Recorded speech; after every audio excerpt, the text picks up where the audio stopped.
අයිබෝන් සුබදෑසනක් සුබ නත්තලක් ප්‍රාර්ථනා කරනවා හැමෝටම.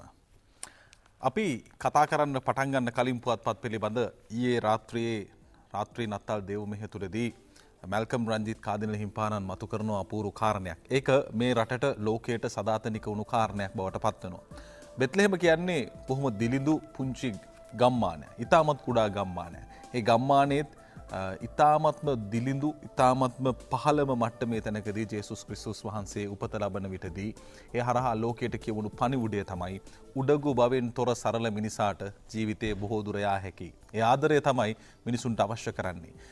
ක්‍රිස්තු ධර්මයේ තුලදී පරණ ගිවිසුමේ අන්තර්ගත කාරණේ තමයි සියලු පාපවලට හේතුව උඩගු බවයි. ඒ නිසා ජාතියක් ආගමක් තමුන්ගේ තානාන්තර තරම මේ දේවල් මත ඇති කරගන්නා උඩගු බව ප්‍රේමයේ ලෝකේ නැති කරන කාරණේ බවට පත්වනවා. පරණ ගිවිසුමේ සඳහන් ආකාරයටම ප්‍රථම පාපය බවට පත්වන්නේ උඩගු බවින් යුතු ක්‍රියාත්මක වීමයි. ඒ නිසා මේ නත්තල බොහෝම ආදරයෙන් ගෞරවයෙන් අපි හැමෝම දොරටු අභියස පිළිගන්නේ විවිධ සීමාවන් සහිතවයි.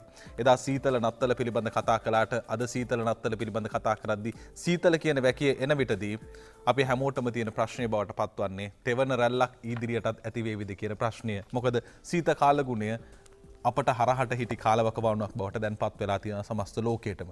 ඒ නිසා මේ නත්තලේ අපූර්වත්වය විඳින්නට අපට යම් සීමා වාරණයක් නැති. ඒ නිසා ජීවත් වීම වැදගත්. නත්තලේ සැබෑ ගැඹුරු අරුත ප්‍රේමයයි. ඒ වෙනුවෙන් ඔබ හැමෝම වෙන්වෙනු ඇතයි. ඒ වෙනුවෙන් යොමු වෙනු ඇතයි අප විශ්වාස කරනවා.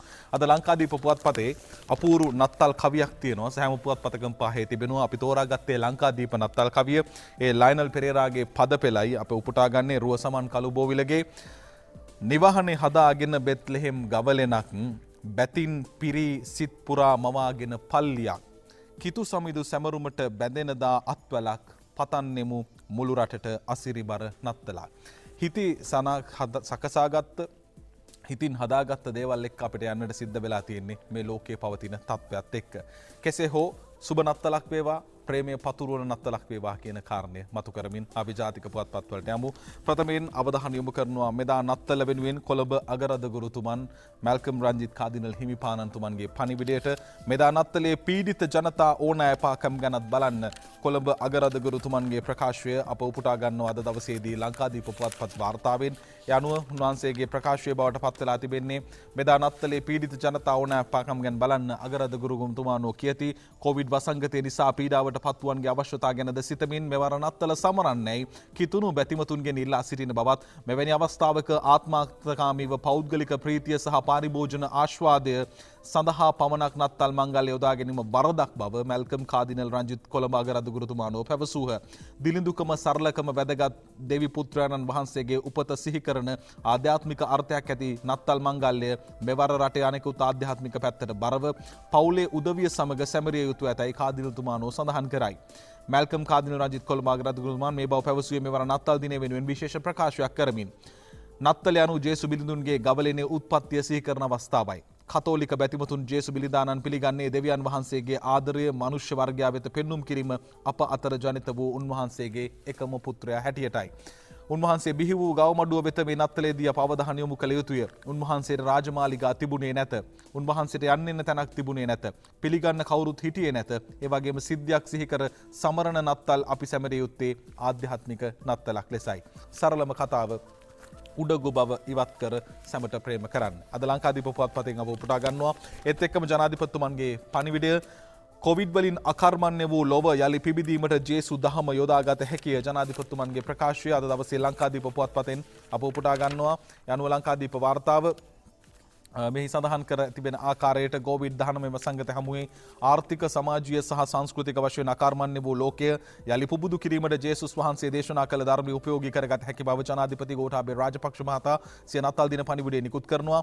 ලොව පුරා කෝටි සංඛ්‍යාත කිතුණුවන්ගේ සිත් දෙවියන් වහන්සේ කෙරෙහි උපන් භක්තියෙන් උද්දීපනය කරන නත්තල ජේසුස් ක්‍රිස්තුස් වහන්සේගේ උපත හා බැඳුණු පාස්කුවට පමණක් දෙවනි වන උතුම් ආගමික මංගල්‍යයකි. ඒ ජේසු සමිදානන් දේශනා කළ පැවැත්මෙන් ප්‍රදර්ශනය කළ සාමයේ ප්‍රේමයේ කරුණාව සහ ජීවනය සහකම්පනයේ බඳු ශිෂ්ට මනුෂ්‍ය සමාජයේ පදනම නිර්මාණය කරන උත්තුංග සාර ධර්ම මූර්තිමත් කරයි කියලා ජනාධිපතිතුමන්ගේ පණිවිඩයත් අද දවසේදී අප උපුටා ගන්නවා.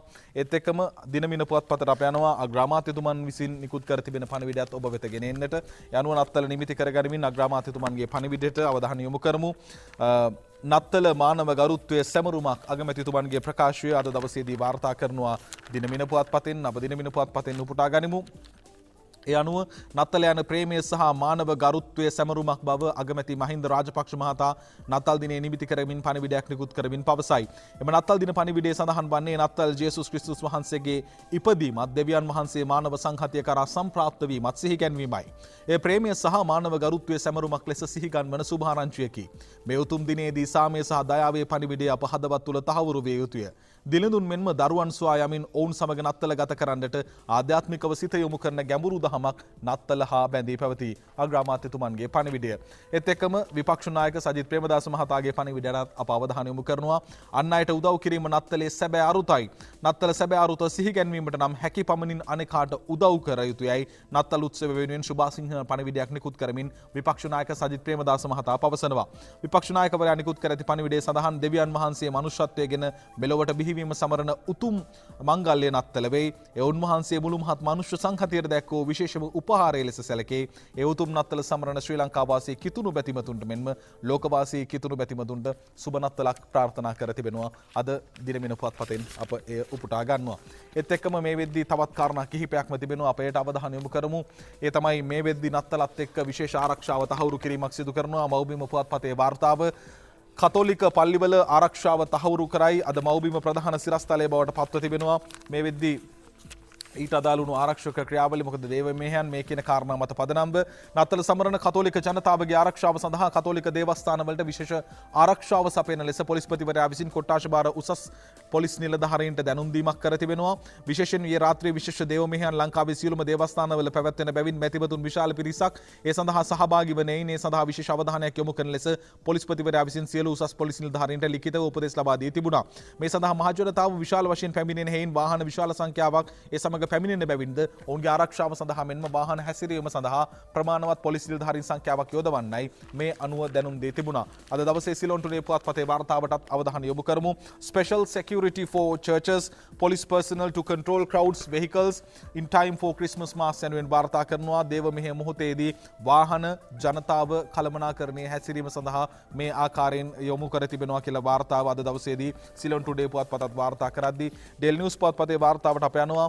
ban new year parties in hotels PHI union මහජන සෞඛ්‍ය පරීක්ෂකවරුන්ගේ සංගමය කරන ප්‍රකාශය හෝටල් වල රෙස්ටුරන්ට් වල කිසිම ආකාරයකින් නව අවුරුදු සැමරුම් උත්සව සංවිධාන කරන්නට බැහැ. නත්තලටත් අදාළවයි.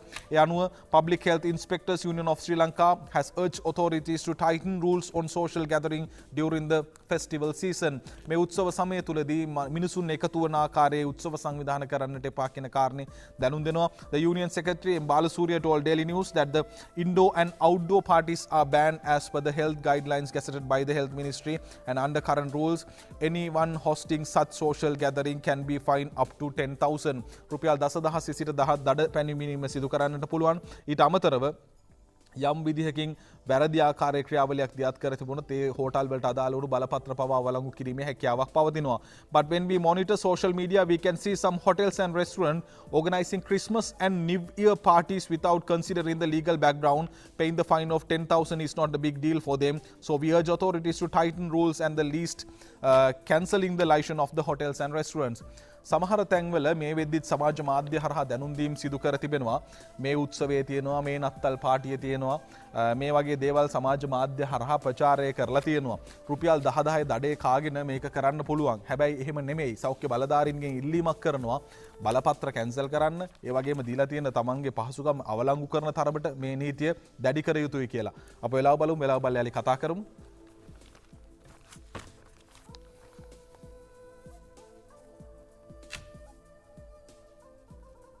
හෝටල් සහ යම් ආකාරයෙන් මේ රෙස්ටුරන්ට් මේ දේවල් පිළිබඳ කතා කරනවා වගේම සමාජ මාධ්‍ය අපි තවත් දකිනවා මෙයාලත් එක්ක නත්තල් පාටි, තරුත් එක්ක නත්තල් පාටි මේ වගේ කතා. ඉතින් කාටත් නීතිය එක හා සමානව ක්‍රියාත්මක විය යුතුයි. ජනතාවට පණිවිඩයක් දෙන්නට නම්, ජනතාවට පූර්වාදර්ශයක් දෙන්නට නම් සාමාන්‍යයෙන් විවාහ උත්සවයකට ගේන්න පුළුවන් 50යි කියලා තියෙනවා නම් මලගෙදරක් කරන්න බැරි නම් ආසාදිත කෙනෙක් මිය ගියායින් පස්සේ අපි දකින්නේ ආසාදිතයා කෙලින්ම ගිහිල්ලා ආදාහනාගාරයට යොමු කරන එක නම් මිනිස්සු එක රාශී වීම කරන්න බෑ කියනවා නම් ඒක කාටත් කොයිතනත් පොදු විය යුතුයි. ඒ නිසා මේක කුමන තරාතිරමක කුමන කෙනෙක් කරත් මේට අදාළ නීතිය ක්‍රියාත්මක විය යුතුයි. මේක හෝටල් වලට රෙස්ටුරන්ට් වලට පමණක් නෙවෙයි. වගකීම් යුතු ආයතන තියෙනවා. මේ ආයතනත් යම් ආකාරයකින් වැරදි විදියේ ක්‍රියාවක් මුළු සමාජයටම නිරාවරණය කරනවා නම් ඒවට අදාළවත් නීතිය ක්‍රියාත්මක විය යුතුයි. අපිත් ඒ පිළිබඳ බලාගෙන ඉන්නේ. ඊළඟට අවධානය යොමු කරනවා මේ මොහොතේදී කොවිඩ් තත්ත්වය සම්බන්ධයෙන් වාර්තා වන කාරණා පිළිබඳ. අද දවසේදී අයිලන්ඩ් පුවත්පතේ වාර්තාවට ප්‍රථමයෙන් අවධානය යොමු කරනවා. While some seek approval for Dhammika Panier, medical specialists urge government to sound WHO on anti-COVID-19 vaccine. මේ වේදී විශේෂ වෛද්‍ය කමිටුවක් ඊයේ දවසේදී රැස් වුණා සුදර්ශනී ප්‍රනාන්දුපුලේ රාජ්‍ය අමාත්‍යතුමියත් එක්ක. ඒ අනුව ධම්මික වේද මහතාගේ යම් ආකාරයකින් ඔහු විසින් නිෂ්පාදනය කර ඖෂධය පිළිබඳ කතා කරනවා.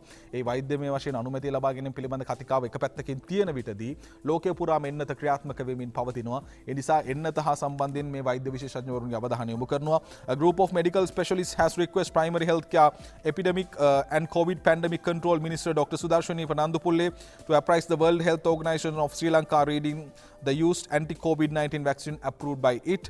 The discussion took place close on the heels of the Dr. Rasia Pense, WHO representative in Sri Lanka meeting. Rasia Pense කියන්නේ වෛද්‍ය මේ ලෝක සෞඛ්‍ය සංවිධානයේ ශ්‍රී ලංකා නියෝජිතවරිය. ඔවුන් එක්ක සාකච්ඡාව කර තිබෙනවා. ඒ අනුව ඉදිරියේදී COVID-19 වැළැක්වීම සඳහා එන්නත ශ්‍රී ලංකාවට ගෙන්වීමේ ක්‍රමවේදය පිළිබඳ මේදී සාකච්ඡාවට බඳුන් වෙනවා. නව ප්‍රභේදයක් පිළිබඳ කතා කරනවා. නව ප්‍රභේදයත් එක්ක මේ වෙද්දී එක්සත් රාජධානියෙන් පැමිණෙන ගුවන් ගමන් ශ්‍රී ලංකාවේ සීමා කරා. ලෝකයේ බොහෝ රටවල් වල එහෙමයි. මේ නව ප්‍රභේදය තුල වසංගතයේ වෛරසයේ ප්‍රමාණය වැඩි සහ පැතිරීම බොහොම වේගවත්. ඒ පිළිබඳ දිනමින පුවත්පතේ වාර්තාව රජයේ වෛද්‍ය නිලධාරීවරුන්ගේ සංගමේ ප්‍රකාශය කොරෝනා නව ප්‍රභේදයට වැඩියෙන්ම බිලිවන්නේ තරුණ ප්‍රජාවයි. එංගලන්තයේ 60%ක් නව වෛරසයට ගොදුරු වෙලා කියලා ඔවුන් අනතුරු ඇඟවීමක් කරනවා. ලංකාවට මේ වෛරසය ආවොත් ලංකාවේදී මේක හඳුනා ගන්නට පුළුවන්ද කියන කාරණය පිළිබඳත් යම් යම් ආකාරයක කතිකාවන් තියෙනවා. ඒක හඳුනා ගන්න තරම් තාක්ෂණය තියෙනවද කියන කාරණය පිළිබඳ ප්‍රශ්න කිරීම තියෙනවා. ඒ නිසා මේ වෙද්දී ඉතාලියේ ඊයේ දෙවනි රෝගියත් වාර්තා වුණා මේ නව ප්‍රභේදය සහිතව. සිංගප්පූරුවෙත් නව ප්‍රභේදය සහිත වුණු ආසාදිතයෙකු වාර්තා වී තිබුණා. ඒ නිසා ඒ පිළිබඳ අවධානය යොමු කළ යුතුයි. ඒත් එක්කම අද දවසේදී ලංකාදීප පුවත්පතේ වාර්තාවට අප අවධානය යොමු කරනවා මේ වන විට පවතින තත්ත්වයක් එක්ක. ඒ තමයි දැනුම් දී තිබෙනවා කොළඹ කෑගල්ල සහ ත්‍රිකුණාමල කියන ප්‍රදේශවලට අදාළ වුණු නීතිය. කොළඹ කෑගල්ල ත්‍රිකුණාමල පොලිස් වැක්කි 5ක් වහයි. අවිස්සාවෙල්ල කොස්ගම රුවන්වැල්ල ත්‍රිකුණාමල අබේපුර ජින්නානගර මේ කියන ප්‍රදේශවලට තමයි මේ සීමාව. කොරෝනා වෛරසය ශීඝ්‍රයෙන් පැතිර යාම සැලකිල්ලටගෙන කොළඹ කෑගල්ල සහ ත්‍රිකුණාමල යන දිස්ත්‍රික්කවල පොලිස් බල ප්‍රදේශ 5ක් ඊයේ පස්වරුවේ සිට නැවත දැනුම් දෙනතුරු හුදකලා කර ඇතයි. COVID-19 පැතිරීම වැළැක්වීමේ ජාතික ක්‍රියාන්විත මධ්‍යස්ථානයේ ප්‍රධානී යුද හමුදාපති ලුතිරන් ජනරාල් ශමෙන්ද සිල්ලා මහතා දැනුම් දෙනවා කියලා ලංකාදීප පුවත්පත වාර්තා කරද්දී කොරෝනාවෙන් මියගිය 184න් 84ක්ම 70 පැන්න අය. අද වාර්තාව ලංකාදීප පුවත්පතෙන් කොරෝනා වෛරසය ආසාදනය වීමෙන් මේ වන විට මෙරටදී මිය ගොස් ඇති 184 දෙනාගෙන් 84 දෙනෙක්ම වයස අවුරුදු 71කට වැඩි අය බව COVID-19 පැතිරීම වැළැක්වීමේ ජාතික ක්‍රියාන්විත මධ්‍යස්ථානය සඳහන් කර තිබෙනවා.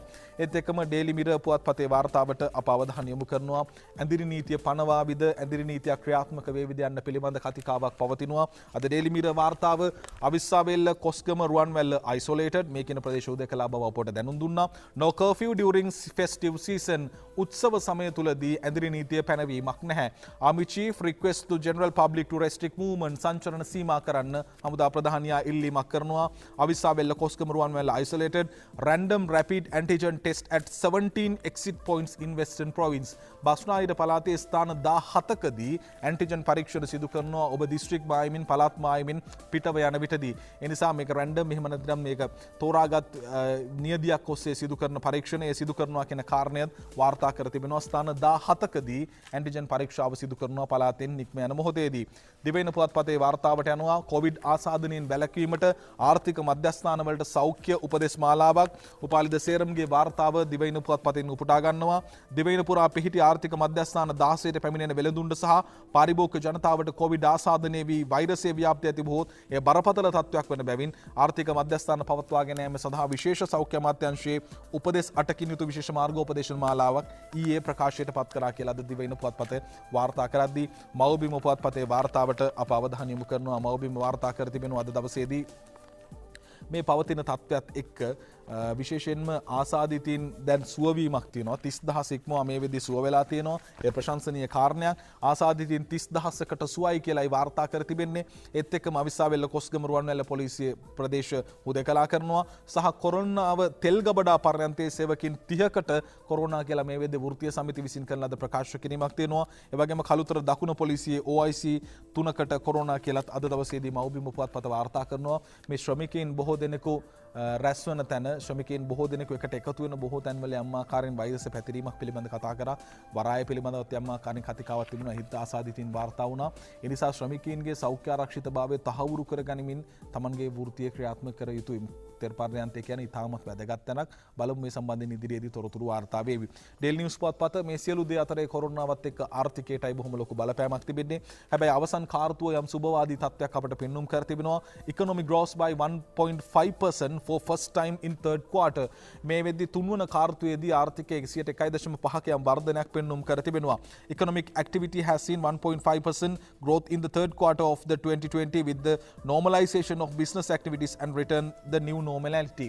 නව සාමාන්‍යකරණය සහ ව්‍යාපාර කටයුතු යලිත් සක්‍රිය වීම මත පදනම්ව 101.5ක යම් ආකාරයෙන් ආර්ථිකමය වර්ධනයක් මේ මොහොත වන විටදී තුන්වන කාර්තුවේදී පෙන්වනවා කියන ප්‍රවෘත්තිය වාර්තා කරනවා.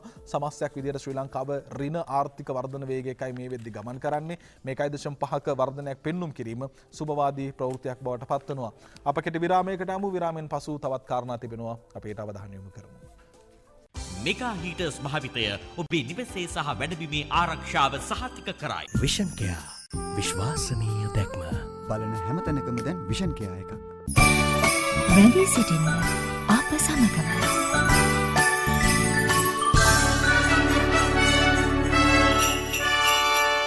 සෞඛ්‍ය සම්පන්න ජීවිතයක් සඳහා ඉතා පිරිසිදු ලෙස නිෂ්පාදනය කර ඇති අයිඩීන් මිශ්‍රලුණු සිලෝන් සෝල්ට් නමින් දැන් වෙළඳපොලේ. විෂන් කෙයා විශ්වාසනීය දැක්ම.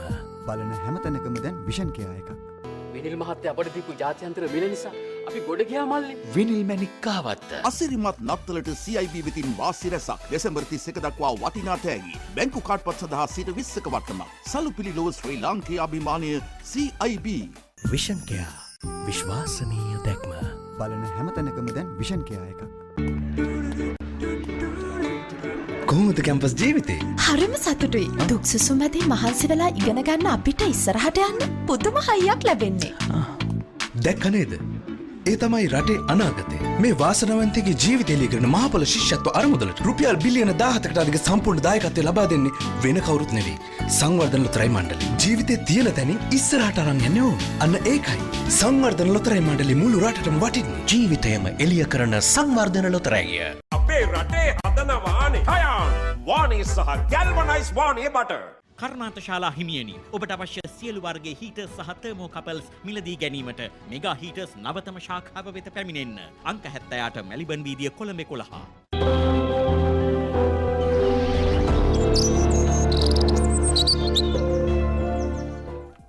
යලිත් ජාතික පුවත්පත් තොරතුරු සමගින් අපි එකතු වෙන්නේ. මේ වෙද්දී මව්බිම් පුවත්පතේ වාර්තාවකට අවධානය යොමු කරනවා. කුණු කන්ටේනර් පිළිබඳ මතකය අපට ආපහු මතක් කරවන තවත් සිද්ධියක් මේ වෙද්දී වාර්තා වනවා. මව්බිම වාර්තාව ඒ අනුව කොත්තමල්ලි කියා යුක්‍රේනියන් ගෙන් වූ කෘෂි අපද්‍රව්‍ය කන්ටේනර් 28ක් අල්ලයි කියලා අද මව්බිම පුවත්පත වාර්තා කර තිබෙනවා. ඒ අනුව මෙහි වාර්තා කර තිබෙන ආකාරයට මිලියන 75කට වටිනාකමකින් යුතු කෘෂිකාර්මික පැලෑටි අපද්‍රව්‍ය බහලුම් 28ක් රේගෝ විසින් අත්අඩංගුවට ගෙන තිබෙනවා. අත්අඩංගුවටගත් අපද්‍රව්‍ය බහලුම් වහාම ක්‍රියාත්මක වන පරිදි අපනයනය කිරීමට මධ්‍යම පරිසර අධිකාරිය නිර්දේශ කරනවා. මූලික විමර්ශන අනුව මේ ගනුදෙනුවට වගකිව යුතු ඉන්ඩෙන්ටින් ඒජන්තවරයා විසින් එම ආනයන කරුණට වංචා කර ඇති බව රේගුවට සැකයක් පවතිනවා. කොටු ආහාර තොග වෙළඳුන් අතරින් 8 දෙනෙකු බහලම් භාරකරුවන් ලෙස නම් කර තියෙනවා. මේ බහලුන් සියල්ලම යුක්‍රේනියන් ඇග්‍රොනිකා ට්‍රේඩ් PLC විසින් ශ්‍රී ලංකාවට ආනයනය කර තිබෙනවා කියලායි වාර්තා කර තිබෙන්නේ. බරපතල තත්ත්වයක්. මේ පිළිබඳ අනිවාර්යෙන් ක්‍රියාත්මක වීමක් සිදු කළ යුතුයි. මොකද මීට කලින් උත් රෝහල් අපද්‍රව්‍ය ශ්‍රී ලංකාවට පැමිණීම සිද්ධ වුණා. ඒවා යලිත් ප්‍රතිඅපනයනය කිරීමක් ඒවා යලිත් ඒ අදාළ රටවල් වලට අපනයනය කිරීම සිදු කරා. මේටත් අදාළව ක්‍රියාවලිය එය කියන කාරණේ මේ වෙද්දී දැනුම් දීලා තිබෙනවා. ඒත් එක්ක මේ පිළිබඳ දිවයින පුවත්පතේත් වාර්තා කරනවා. ඒ අනුව කොත්තමල්ලිකයා යුක්‍රේනයෙන් මිලියන 75ක ශාක අපද්‍රව්‍ය ගෙන්වලා කියලා අද දවසේදී දිවයින පුවත්පතත් වාර්තා කරද්දී දිනමින ප්‍රධාන සිරස්තලයේ අද මුල්ම බර තැබීම කරගෙන සම්පූර්ණ හොරනෝට්ටු 21ක් සමග අක්කමලෝ ඇතුළු 3ක් කොටු වෙති මාරු කරගත් රුපියල් 46000ක් සොයාගනී නවීන මුද්‍රණ යන්ත්‍රයක් පොලිස් භාරයට කියලා වාර්තා කරනවා රුපියල් 16 ව්‍යාජ මුදල් නෝට්ටු මුද්‍රණය කොට ඒවා වෙලෙන්සැල් වලින් මාරු කරමින් සිටි එකම පවුලේ අක්කමලෝ සමග ඔවුන්ගේ සගයෙකු ත්‍රිරෝද රථයක් සමග බියගම පොලිසිය විසින් අත්අඩංගුවට ගෙන තිබෙනවා කියන ප්‍රවෘත්තිය අද දිනමින පුවත්පතෙන් වාර්තා කර තිබෙනවා. සංවර්ධන කටයුතු වලට අවධානය යොමු කරමු. මේ වෙද්දී ජනතාව යම් ආකාරයෙන් ආර්ථිකමය පීඩාවක සිටිනවා. ඒ පීඩාවක සිටින ජනතාවට සහනයක් සැලසීම සඳහා රජයේ යම් ආකාරයෙන් සහන ණය ලබා දීමේ ක්‍රියාවලියක් ආරම්භ කළා. සමෘද්ධි ලාභීන්ට උත්සව ණය දීම ආරම්භය කියලා අද දවසේදී වාර්තා කරනවා. සමෘද්ධි අධ්‍යක්ෂ ජනරාල්තුමන්ගේ ප්‍රකාශය මව්බිම පුවත්පතෙන් වාර්තා කර තිබෙන්නේ. ඒ අනුව මේ වෙද්දී සමෘද්ධි ලාභීන්ට පරිපූර්ණක උත්සව ණය යෝජනා ක්‍රමය යටතේ සමෘද්ධි දීමනා ලබන සහ සමෘද්ධි බැංකු සමග ගනුදෙනු කරන අය සඳහා මේ ආකාරයෙන් ණය ලබා දීම ආරම්භ කරනවා. මේ ණය ලබා ගැනීමේදී අඩු ආදායම් ලාභීන් ලෙස සැලකෙන සමෘද්ධි ලාභීන්ට රුපියල් 10000ක් හෝ ඊට අඩු ණය මුදලක් ලබා ගත හැකි බව ප්‍රකාශ කර තිබෙනවා කියලායි වාර්තා කරන්නේ මව්බිම පුවත්පත. ඒත් එක්කම මාර්ග සංවර්ධන පද්ධතිය ක්‍රියාත්මක වෙනවා. අපි පසුගිය සතියේ මේ සතියේ කතා කළා. මාර්ග සංවර්ධන ක්‍රියාවලිය විශේෂයෙන්ම 3 වන අධියර මධ්‍යම අධිවේගී මාර්ගයේ ආරම්භ කෙරුණා. ඒ කටයුතුත් එක්ක තවදුරටත් මාර්ග පද්ධතිය පුළුල් විය යුතුයි කියන තැනක සිටින්නේ. අද දවසේ ඩේලි මිරර් පුවත්පතෙන් වාර්තාව පුපුටා ගන්නවා. ඔබ හොඳින්ම දන්නවා මුහුදත් එක්ක තියෙන මරින් ඩ්‍රයිව් එක. යනු මරින් drive going behind the US embassy to be completed in 60 days. The project was identified as a strategy to ease the traffic along with the road in 1990s. It is essential to complete the entire project as soon as possible as the traffic along the Gold Road is increasing daily. ගාලු පාරේ මේ වෙද්දී පවතින මාර්ග තදබදය බොහොම ඉහළයි. ඒ නිසා මරින් drive එක ගාලු මුහුදුර දක්වා දික් කරන්න මේ වෙද්දී කොල්ලු පිටියෙන් නතර වෙනවා. ඒක ගාලු මුහුදුර දක්වා දීර්ඝ කිරීමට මෙහිදී ගාලු මුහුදුර හෝටලේ තියෙනවා. ඒ වගේම තානාපති කාර්යාලය තියෙනවා. මේ කියන භූමිය තුලින් තමයි මේ ගමන් කිරීම සිදු වෙන්නේ. ඊට අදාළ කටයුතු මේ වන විට සිදු වෙනවා කියන කාරණේ පිළිබඳ දැනුම් දීමක් සිදු කරනවා. ඒත් එක්ක මව්බිම් පුවත්පතේ තවත් හෙළිදරව්වක් තිබෙනවා. රථ වාහන සම්බන්ධයෙන් යම් නෛතිකමය ප්‍රශ්න පැන නගිනවා. හොරට වාහන ලියාපදිංචි කළ RMB නිලධාරීන්ට නීතිය දැඩිව පරීක්ෂණ CIDට බාර දීලා තියෙනවා. ව්‍යාජ විදිහට වාහන ලියාපදිංචි කිරීම සිද්ධ කර තිබෙනවා. මේට අදාළ වුණු නිලධාරීන්ට අදාළව නීතිය ක්‍රියාත්මක කරන්න අමාත්‍යවරයා මැදිහත් වෙනවා. ඒත් එක්ක මේ වෙද්දී ස්ථාන මාරුවීම් ලබා දීලා තිබුණා. වංචනික ක්‍රියාකාරකම් සිද්ධ වෙනවා කියලා ජනාධිපතිතුමත් මෙතෙන්ට ගියා. එවැනි ආකාරයේ ප්‍රශ්න තිබුණා. කෙසේ හෝ මේ සම්බන්ධයෙන් අවධානය යොමු කර ඉතා ඉක්මනින් මේ අදාළ වංචනිකයින්ට එරෙහිව නීතිය දැඩිව ක්‍රියාත්මක කරන බව මේ මොහොතේදී අමාත්‍යවරයා විසින් දැනුම් දී තිබෙනවා කියන ප්‍රවෘත්තියත් වාර්තා කරද්දී අද දවසේ ඩේලි මිරර් පුවත්පතෙන් අප තවත් ප්‍රවෘත්තියක් උපුටා ගන්නවා. ඒ තමයි මේ වෙද්දී ප්‍රශ්නයක් බවට පත් වෙලා තියෙනවා. පුච්චනවද බලදානවද ආදාහනයද භූමදානයද කියන කාරණය. ඒ පිළිබඳ දේශපාලනික කාරණා කීපයක් තියෙනවා. සමගි ජනබලවේගය වෙනුවෙන් අද දවසේදී අදහස් පළ කිරීමක් සිදු කර තිබෙනවා. ඒ පිළිබඳ අප අවධානය යොමු කරනවා. මහානායක tells Bakir Makar health experts should decide. මහානායක හිමියන් ප්‍රකාශ කර තිබෙනවා ඉම්තියාස් බාකිර් මාකර් පාර්ලිමේන්තු මන්ත්‍රීතුමන්ට මේ තීන්දුව මේ ප්‍රශ්නය සම්බන්ධයෙන් තීන්දුව తీරන ගනීවි සෞඛ්‍ය බලධාරීන් කියන කාරණය. ඒත් එක්ක මේ වෙද්දී ශීත එහෙම නැත්නම් රීෆර් කන්ටේනර් එකක් එහෙම නැත්නම් ශීත කරන ලද බහලුමක් තුළදී දේහයන් පවත්වා ගැනීම පිළිබඳ යම් යෝජනාවක් ආවා. ඒ සම්බන්ධයෙන් රනිල් වික්‍රමසිංහ මහතාගේ ප්‍රකාශයක් අද තිබෙනවා. COVID virus can contaminate freezers. say Ranil says either bodies should be buried or cremated without delay. ප්‍රමාදයකින් තොරව ආදාහනය හෝ භූමදානය කළ යුතුයි කියන කාරණය රනිල් වික්‍රමසිංහ මහතා දැනුම් දීමක් අද දවසේදී කරනවා. ඩේලි මිරර් පුවත්පතෙන් අප උපුටා ගන්නවා. කතාබහ අවසන් කරන්නට අපි උපුටා ගන්නේ දිවයින පුවත්පතේ අපූර්ව සටහනක්. සාමාන්‍යයෙන් ආගම්වලට කලින් තමයි ලෝකයේ මිනිසුන් බිහි වෙන්නේ. ලෝකයේ මුලින්ම බිහි වෙන්නේ මිනිසුන්ය. ආගම බිහිවන්නේ මිනිසුන්ගේ විශ්වාසය තුලින්ය. ඒ නිසා මේ වෙද්දී ආගම් වෙනුවෙන් වෛරය සැකය ආගමික උමතුව මේ දේවල් වැපිරීම මත ලෝකයේ තුල බොහෝ ප්‍රශ්න ඇති වෙලා තියෙනවා. ඒ නිසා නත්තල සමරන මේ මොහොතේදී අප රට මුහුණ දී සිටින්නේ වසංගතයකට. පසුගිය වසරේ අන්තවාදයේ විසින් ගෙලගත් නත්තල මෙදා කොරෝනා වෛරසය විසින් ගෙලගෙන තිබේ. කුමන වසංගතයක් පැමිණියද එම වසංගතයට මිනිසුන්ගේ ආධ්‍යාත්මික චින්තන යටපත් කළ නොහැක. ඒ නිසා මේ වෙද්දි මිනිස්සුන්ට ඉතිරි වෙලා තියෙන S2 පමණයි. ඒ S2කින් තමයි කරන්න පුළුවන් ආදරය මේ හැමදේම සිද්ධ කරන්නේ. ඒ නිසා ආගමික දර්ශනීය මිනිසුන්ගේ ආධ්‍යාත්මය තුළ තැන්පත් වී තිබෙනවා. කොරෝනා වෛරසෙන් සියල්ල විනාශ වුවද මිනිසුන්ගේ ආධ්‍යාත්මය මගින් පෝෂණය වූ බව අප පිළිගත යුතුය. මේ වැදගත් පණිවිඩයත් එක්ක අපි කතා බහ හමාර කරනවා. ජාතික රූපවාහිනිය විදිහට අපි මේ නත්තලේ ආධ්‍යාත්මික කතාවයි ගෙන යන්නේ. එහෙම නැතුව මෙහි වාණිජ්‍ය පරමාර්ථයන් එක්ක පාටිදාන සංස්කෘතියකට නෙමෙයි ජාතික රූපවාහිනිය විදිහට අපි ඉන්නේ. මේ රටට සමාජයට ආදරය ප්‍රේමය උඩගු බබින් තොරවීමේ ගෞරවනීය පණිවිඩය ගෙන යනවා මිසක නත්තලේ පවතින ආධ්‍යාත්මික වටිනාකම ඔබට කියනවා මිසක එතනින් එහා ගිය තැනකට අපි යන්නේ නැහැ. ඒ නිසා ජාතික රූපවාහිනියත් එක්ක එකතු වෙන්න අද ඔබ වෙනුවෙන් විශේෂිත වුණු වැඩසටහන් රැසක් තිබෙනවා. ඒ වාණිජ්‍ය පරමාර්ථ වලින් නෙවෙයි ආධ්‍යාත්මික පණිවිඩය ඔබට ගෙන එන්නට. අපි ජාතික පුවත්පත් හමාර කරනවා. ප්‍රාර්ථනා කරන ඔබ හැමෝටම බොහොම ආදරණීය සුබ නත්තලක් වෙන්න කියලා. ආයිබෝවන්.